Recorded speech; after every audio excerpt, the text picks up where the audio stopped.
whether we're talking specifically with your clients or even with yourself, your own experience with this, I mean, what are the pillars of fatigue management that you find most important? And I guess really to expand, like, I mean, what are the things for your clients, for yourself, that you're like, I'm prioritizing fatigue management. So these are must do's. These are non negotiables. They have to be a part of either my daily routine, my ritual, or they have to be on my radar.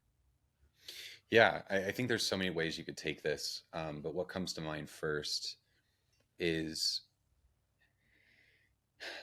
the best recovery tool is good program design, truthfully.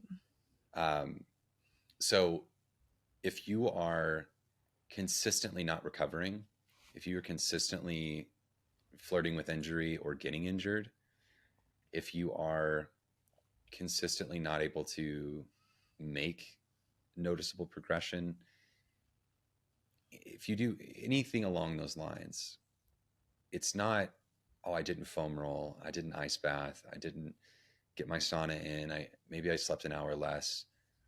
It's not those things. It's you're overshooting what you're capable of, not physically capable of, but you're overshooting what your physiology is capable of recovering from, given the current circumstance, given your life right now, given your total stress load, given that you're not maybe sleeping well, given that your nutrition is kind of in shambles. Although you're hitting your macros, you're not hitting your micros, you're not hitting the proper nutrients, or getting in those proper nutrients that you should be, um, from a vitamin and mineral standpoint. So there's things down the line that are just aren't going as well as they could be. Um, but by and large, I do think that good recovery starts with good training programming. And as you alluded to earlier as well, and I think it does play into this, as you mentioned, you know, you were growing and you were developing your physique knowingly, or knowing that you weren't necessarily optimized within your training or within your approach, right? And I think that's a key where that's an important thing to point out, where I think a lot of these arguments over, well, if you do that, you're not going to grow. Or if you do that, you're not this thing. It's like, likely not. As long as you're working hard, you're going to find it. Your body's going to adapt. It doesn't care how you think about it. It doesn't care how you engage with it. It just knows you're doing a lot of hard stuff. It's stressed. It has some resources. It's going to adapt. You're going to grow some muscle. Now, where I think there's an important thing to pull out there is, how are you able to progress that over time? Are you able to have longevity within it?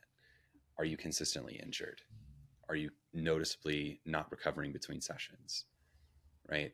And that may not seem like a big deal. You may be able to power through or suffer through that for, for so long, right? You may have a season or two where, sure, go full send, no holds bar, like, let's go. I'll deal with the consequences after the fact. But as we've all run into, and whether that be personally and or working with clients, competing is not something to take lightly. There's a lot of repercussions that can come downstream, especially for women from a health perspective, right? And more importantly for me, I care deeply about how your life goes when this is over. And I I think one reason why I sort of took a step back a little bit from the sport itself, and took a step back from coaching people in the sport itself, really came down to, I was struggling with that concept of putting people in this position where I didn't know if they were going to be okay after, whether that's physically, mentally, emotionally. And, you know, admittedly, I struggled with that. And I had some really good successes there from a coaching perspective and personally, but that's a part of that process. It's a part of the sport.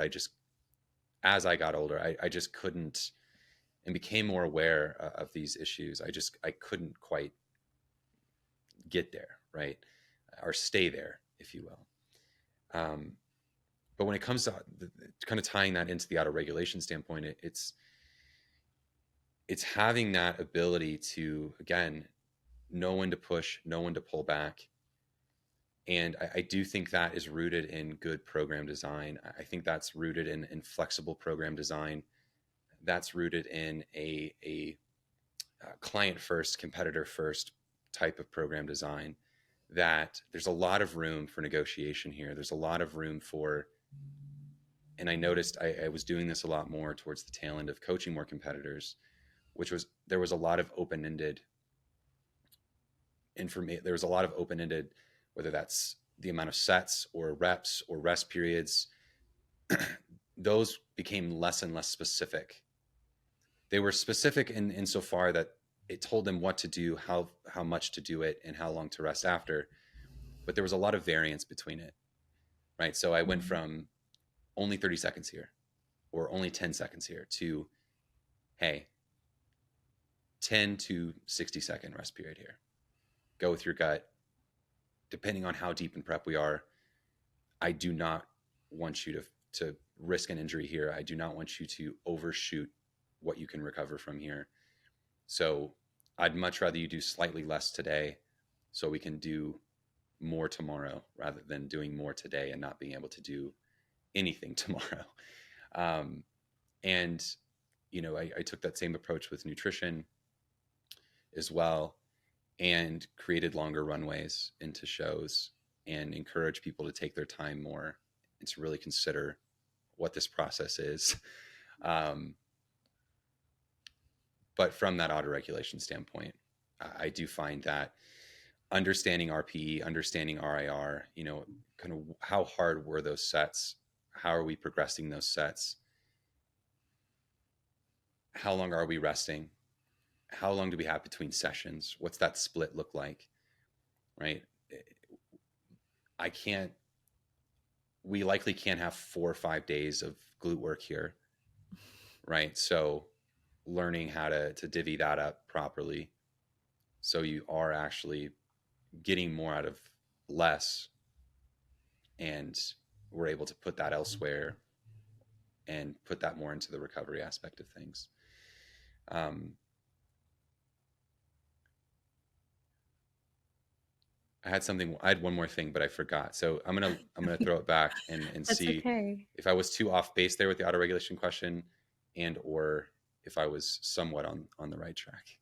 You delivered more than I expected, and I very much appreciate, because I do think that um, what resonates a lot with me is taking autoregulation and peeling back the layers in a more abstract way, which truly I think is something that it it's not sexy to tell someone like, hey, you know what, the best thing for you is to reduce intensity today, or to go into the gym and to drop a working set. Like, no one wants to hear that. And I mean, there is a sense of maybe even subconscious like shame, guilt with like, well, you don't think I can handle it. And being as naive and stubborn as I've been throughout my career, I've certainly found that, you know, there is that motivation to, continue to do more, and that the more results in a very linear correlation with the better athlete I am.